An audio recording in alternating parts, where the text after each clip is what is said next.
Coming up in this episode of the KickCast, we talk about ways to reduce crowdfunding fraud, a way to give your glove some love, a light you live to punch, and could a vibrating wrist let you meet that special someone? Sit back and relax. It's time for the KickCast. Hey everybody, welcome to another episode of the KickCast. We got a great show, great discussion that's coming up right after this, and three pretty cool projects, one a little zanier than another. But of course, we cannot do a KickCast without Drew. So everybody, Drew, welcome back. I'm always glad when you are here, and that actually rhymed. I didn't even think about that until now. I love that you say you can't do it without me, which is totally not true. But I do enjoy playing, so thanks for having me on. Oh no, I definitely couldn't do it. I have fun. I actually look forward to oh yes, I get to talk to Drew and all that good stuff right there. So thanks for joining us when we have our little reunion every night, everybody. That's nice. Every couple of weeks. You guys are just witnessing magic happen right there. All right, so it's been 2 weeks since we actually did a KickCast, and boy, have things happened in these past 2 weeks right here. So let's just go into our first one right here, and it's going to be about crowdfunding fraud. So within the past 2 weeks, these two things, separate things, happened on Kickstarter. So the first thing that actually happened was on there was a project called the Kobe Red Beef Jerky Project, and it was looking to raise $2,374, which is a pittance. I mean, that's not that much. And it was near the end of the project, before everything else happened, it raised $120,309 with 3,252 people who backed this project.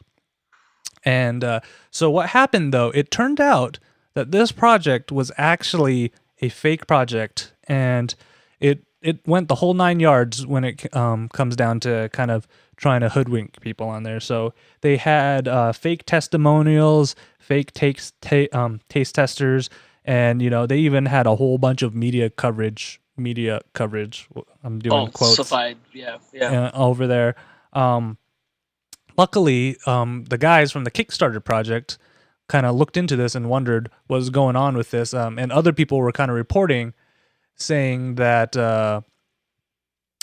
this could be a fraud project because it didn't seem right on there, and they discovered it. And I think within the last 2 hours of the project, when it was about to be funded, Kickstarter actually finally suspended the project, and luckily people didn't get scammed out of their money on that. Right. So that was one of the two things that actually happened. The second thing that actually happened was that there was another project called, and it was a guide, a seduction guide, will you say, on how to kind of pick up women. How to pick up women, yes.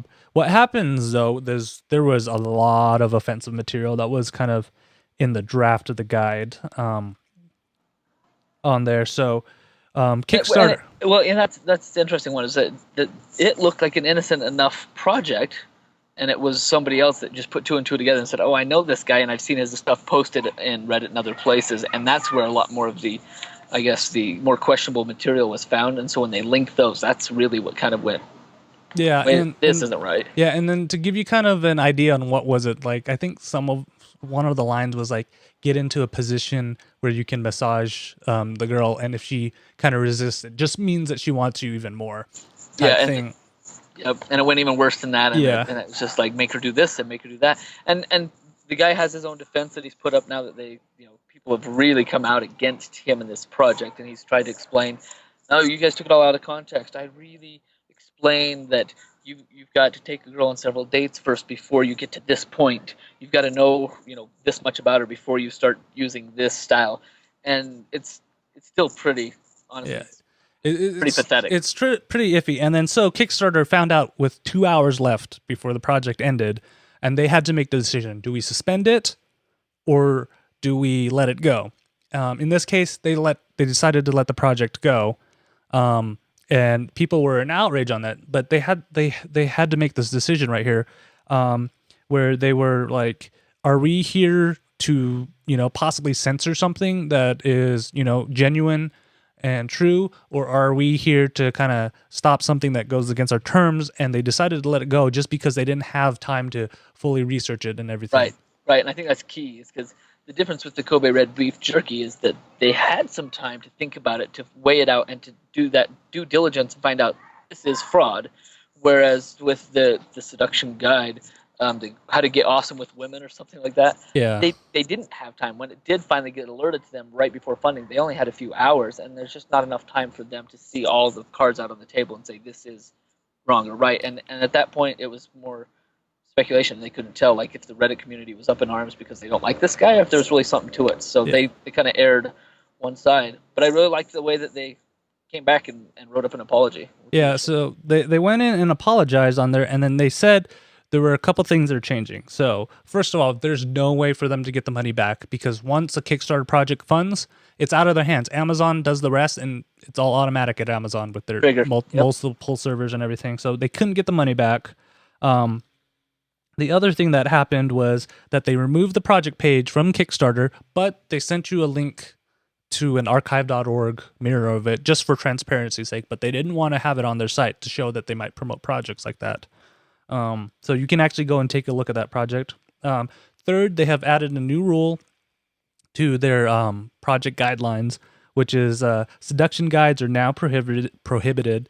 And this is not to say that they didn't have rules like this before. They also had rules about content promoting or glorifying violence against women or anyone else has always been prohibited on Kickstarter. So that's something they've already had. This is one of those gray areas that kind of skirt along the line type things. Yep. And then fourth, they're donating $25,000 to a anti-sexual violence organization called RAIN. So I mean, they're trying their best to make up for something they screwed up on, we're still in the growing pains for crowdfunding projects and everything. But this comes down, so we're down to this one question that kind of is staring at us, is what can Kickstarter and other crowdfunding sites really do to prevent cases like both of these from happening? Fraudulent cases or cases that, are promoting sexual violence? It's a hard question to answer, but I think that there are sites that are popping up that are trying to address this as they carve themselves out a niche in the crowdfunding scene, and that is a vetting process, a better vetting process. Kickstarter kind of has one that's like, okay, you get a project, and if we, falls into this kind of broader set of categories, then we can approve it.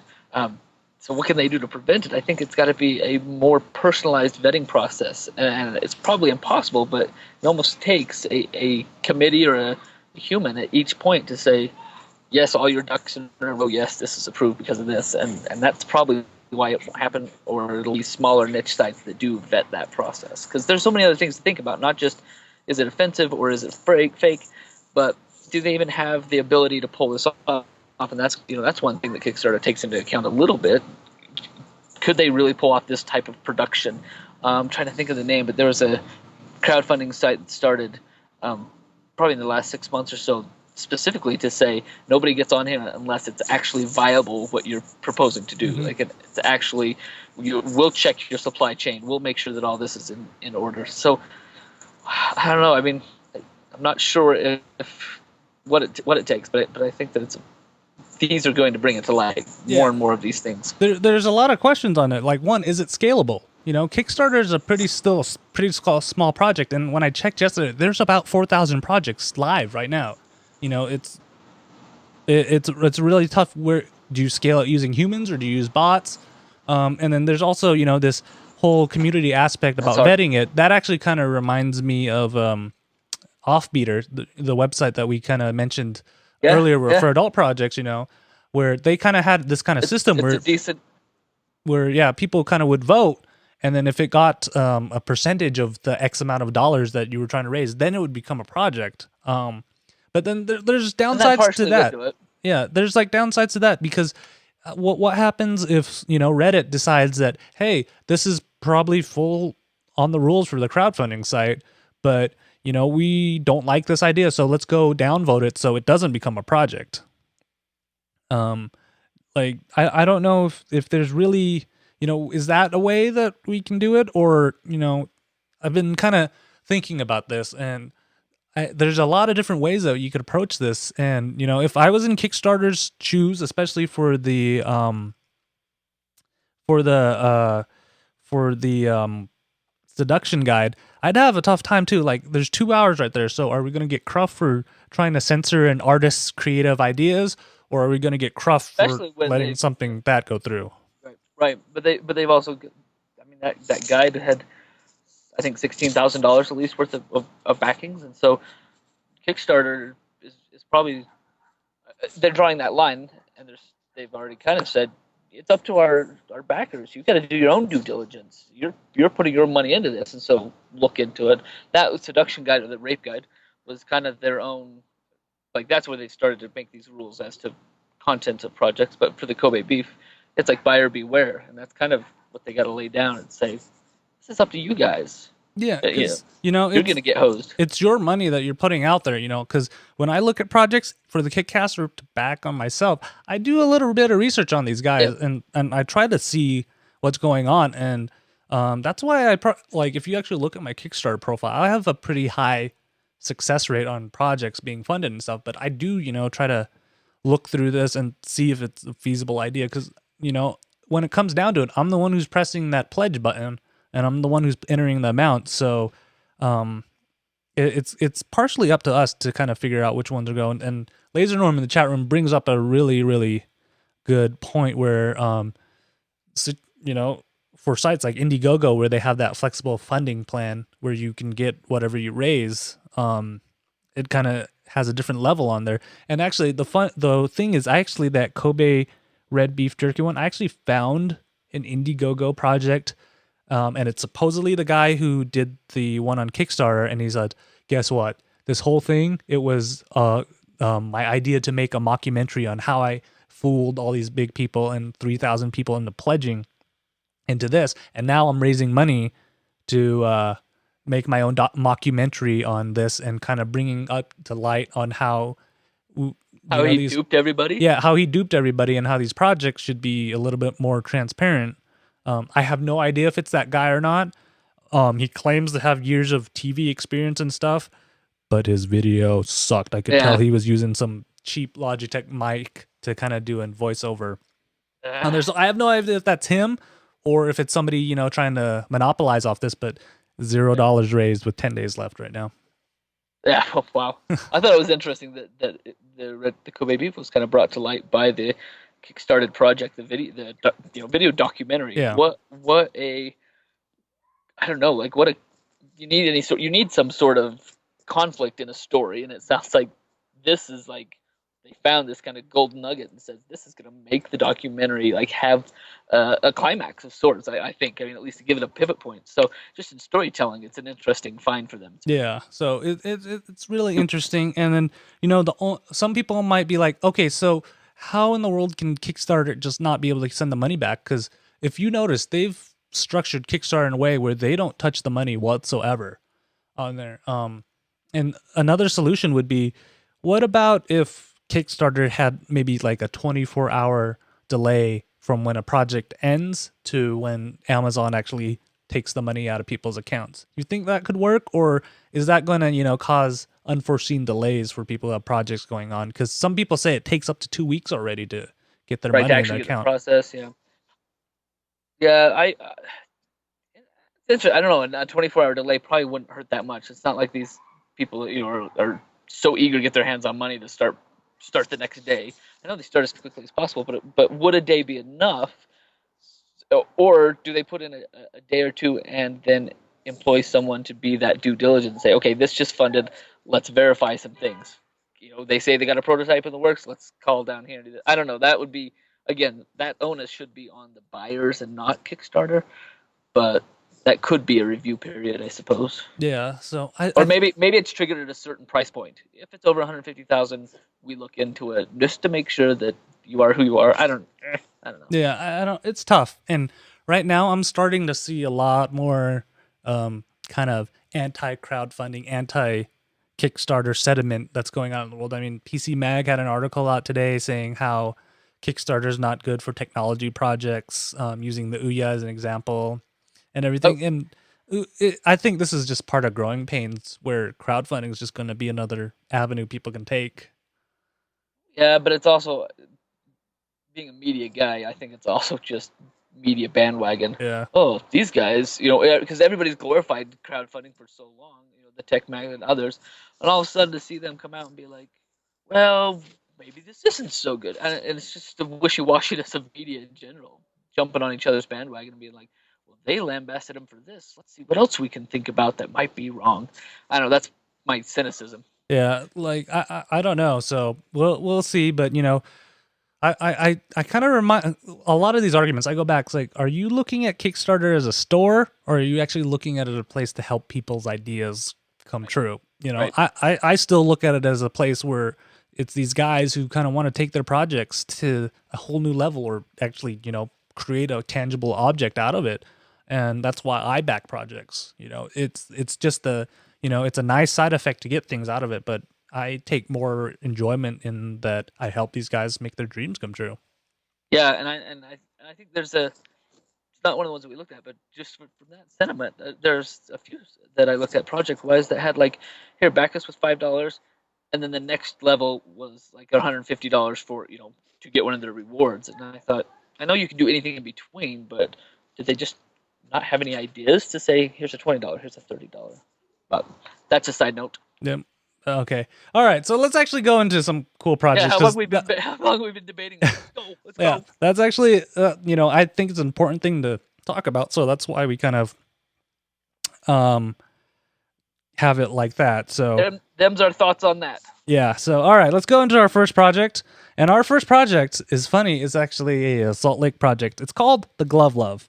So Drew, you live in Utah with me, and we get some pretty bad winters out there, and especially when it's snowing out there. I know I've had times where I've been outside in like near freezing degrees trying to shovel the driveway and everything. And of course, I have an iPhone, and nothing like your phone going off and you're like, I can't answer it because my gloves are on. So how many times have you answered with your nose? Have you ever answered with your nose? No, I haven't thought of that before. I have. I've been walking across campus, which I do often, and I can't get to it because I'm gloved up because it's cold. So I will dial and swipe with my nose to try. I haven't texted with my nose, but I will at least answer a call or pull up an app or something. So yeah I'm a nose guy. I haven't thought about that before, but that's another interesting thing. But so what the Glove Love is, it's a sleeve that's made out of capacitive material, and it actually slips over your existing gloves. So then you can use your smartphone or anything else that we can kind of use with that. I mean, because my iPod, I've had times where like, crap, I can't change the track on here because I don't have a remote on my thing. So the features are, it makes any glove touch sensitive or touch capable in seconds on there. And it has this patent pending design that's supposed to keep it stuck on the glove. I was gonna say I'm pretty interested to see the patent pending part, because to me it looks like we've took two pieces of material and we sewed them together, and you pull it down over the end of your finger. Yep, I bet you it's unicorn vest or something they're using on there. I know exactly. How's it sticking? Yeah, it looks like a great idea. Yeah, I have no idea. And then so the flexible fabric lets you use it on any digit, your finger, your thumb. And it works wet and in temperatures down to 30 degrees, which is what I care about because it's cold in Utah in the winter on there. So I love this idea because I've tried other gloves, and other than that they're butt ugly, a lot of them are thin and made like really badly because they fall apart. Exactly. They're like almost... The ones that I've had are like mitten, not even mitten style. Yeah, kind of like mitten style, like you give to your little kids. And they just have used that stitching, that capacitive stitching on the tips of your fingers. And so I had this great like bright green pair that I searched high and low to find, by the way. Finally found something, bought it for like $30, but they were like mittens. And so as much as it kept my hands covered, it didn't really keep them warm. Yeah. And I've seen other ones where you kind of put like little tack things on your fingers, and those look okay, but I don't want to puncture my nice like $80 gloves that I wear to keep warm. Yep. Yeah, it's like that kind of defeats the point right there. but those were less costly because all you're buying are these $15, $10 inserts to kind of puncture. But that's why I think Glove Love's onto something here. Yeah, I'm excited, and big thanks to our friend Tom Allen. He's the one who mentioned it, and I saw him like, ooh, let's feature this, and it's a Salt Lake project and everything. So I'm kind of excited on it. So Not only Salt Lake, but it's a media guy. This is a reporter down at the local NBC affiliate. That's wait, yeah, it's NBC, I think. Yeah, NBC. Anyway, but reporters are always outside. They're using their phone to file stories. They're using their phone for research and looking up stuff. So this guy has been reporting Utah for a while. He's outside for good 80% of his day. So this is definitely a necessity being the invention, the mother of invention for this. Yeah. So all right, Drew, this is probably pretty easy using our tracking system. Is it a back, track, or sack for you? Definitely a back for me. I will buy a handful of these and just put them in every pocket of my coats and just be able to slip them out and pop them on and have safe texting. Yeah, I mean warm texting. Warm texting. Yeah. I'm a back for this too because I use gloves often in the winter and even sometimes in the summer. So not having to take them off to answer a phone call or change a track on my phone, awesome right there. All right, so let's go on to our next project. And I think this is going to hit home to a lot of our audience right there.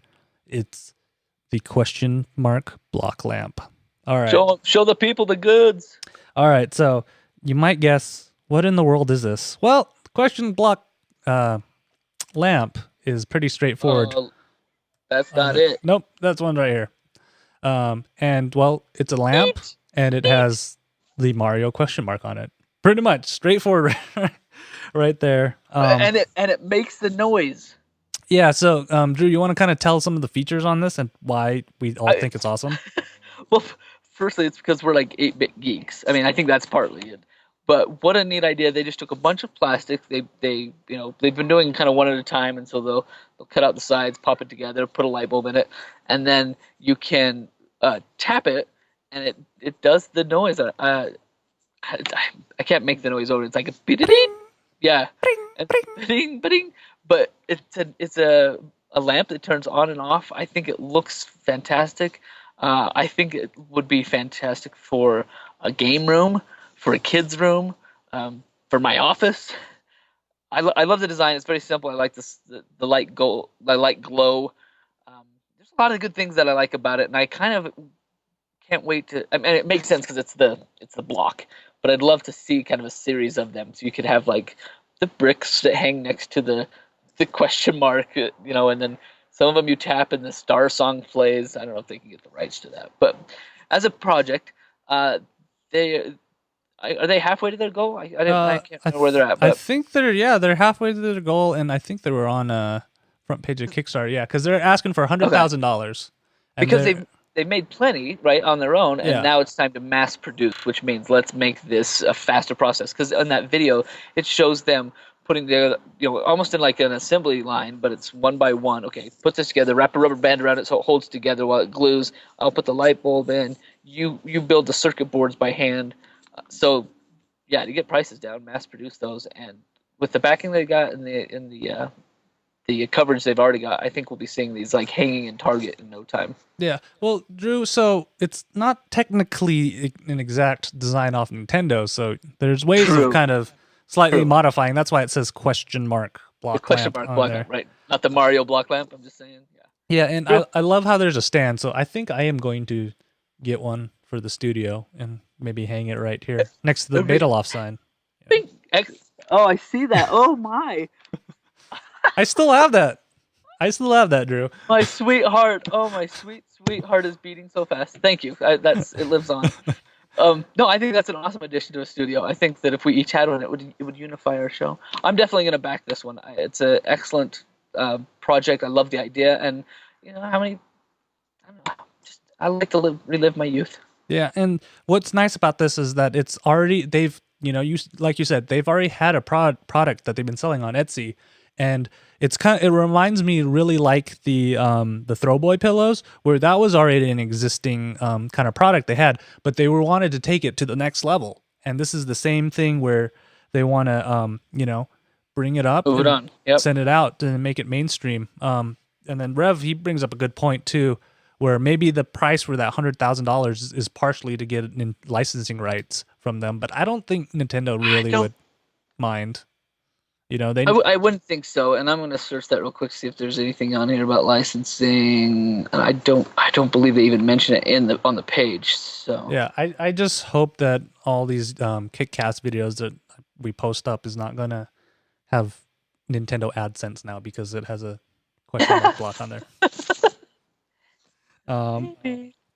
So I'm in, and I'm gonna go high enough probably to get the stand because that's cool. Yeah, I'm gonna get the stand too because I love how they give you both options since I can't really mount anything where I am right now. So a stand is always good on there. Love it.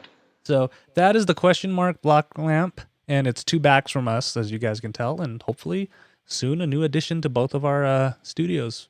Yep, it's on its way. All right, so for our last project today, it's called the Go Vibe. And people are probably going, what in the world is the Go Vibe? Hey, we've already had Glove Love. Let's just throw in some Go Vibe. Let's throw in some good vibes. All right. So the Go Vibe, if I can click on there, no, go on the Go Vibe is a electronic bracelet that is supposed to connect people on there. So what it is a bracelet that when you're within 33 feet of somebody else who has a Go Vibe, it will vibrate and it will change a color on the Go Vibe, and it will tell you it's that this person falls into one of your interest groups. That could be friendship, sports, or business on there.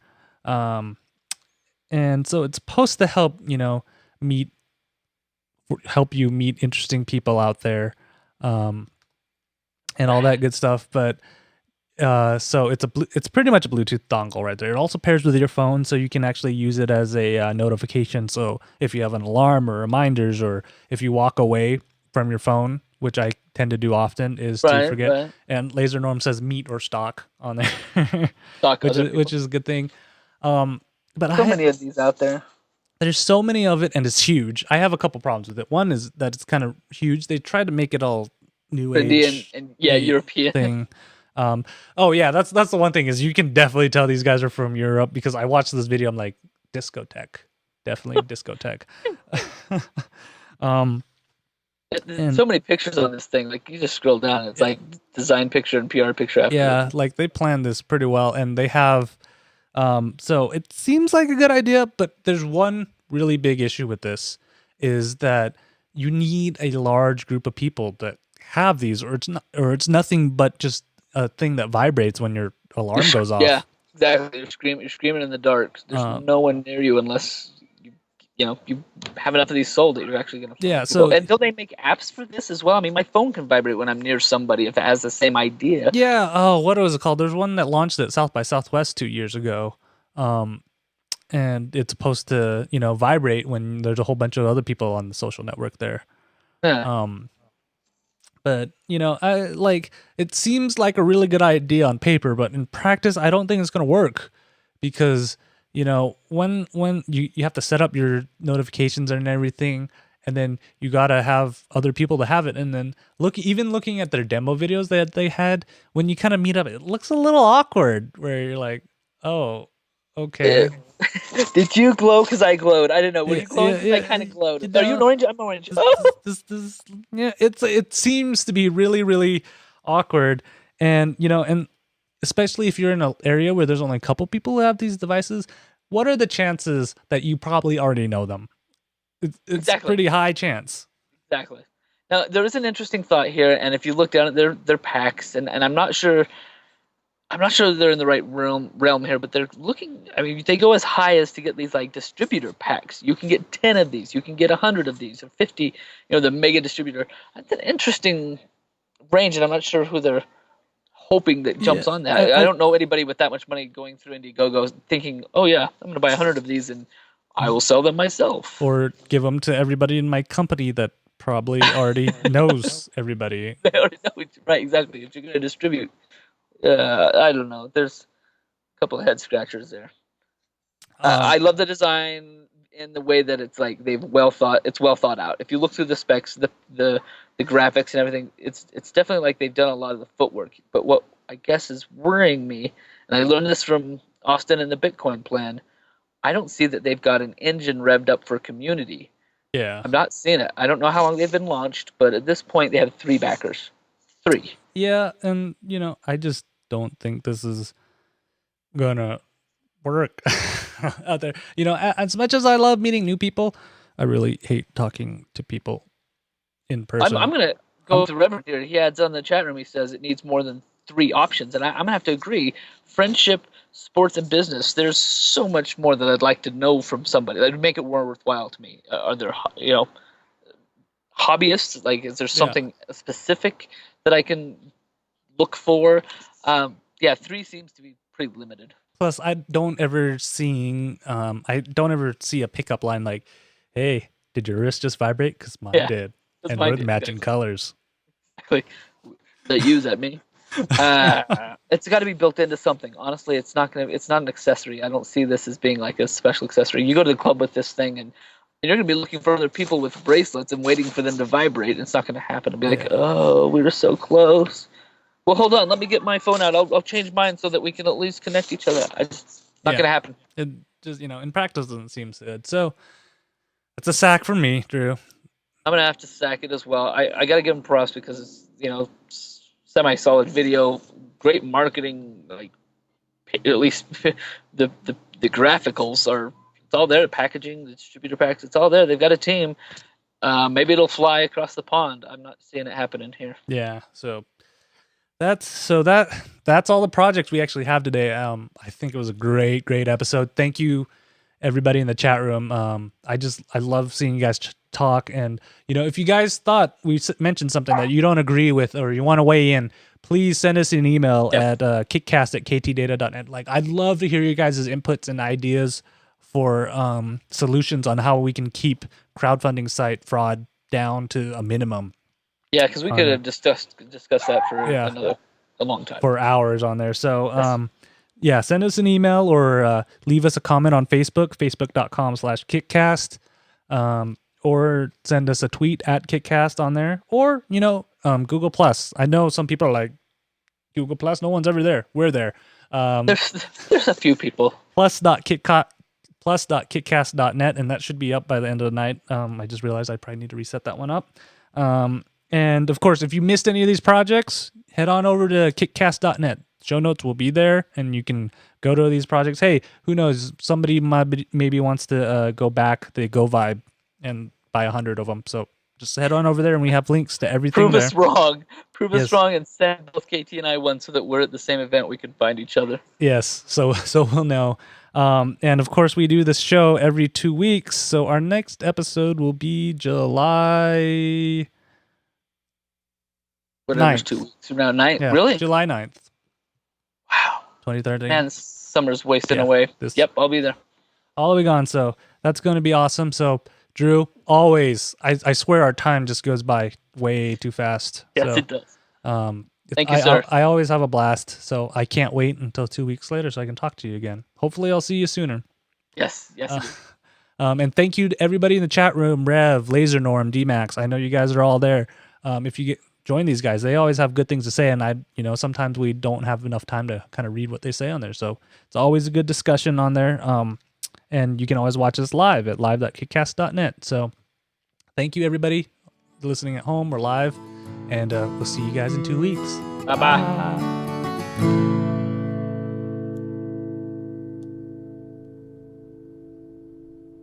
Coming up in this episode of the KickCast, we talk about ways to reduce crowdfunding fraud, a way to give your gloves some love, a light you live to punch, and could a vibrating wrist be the way...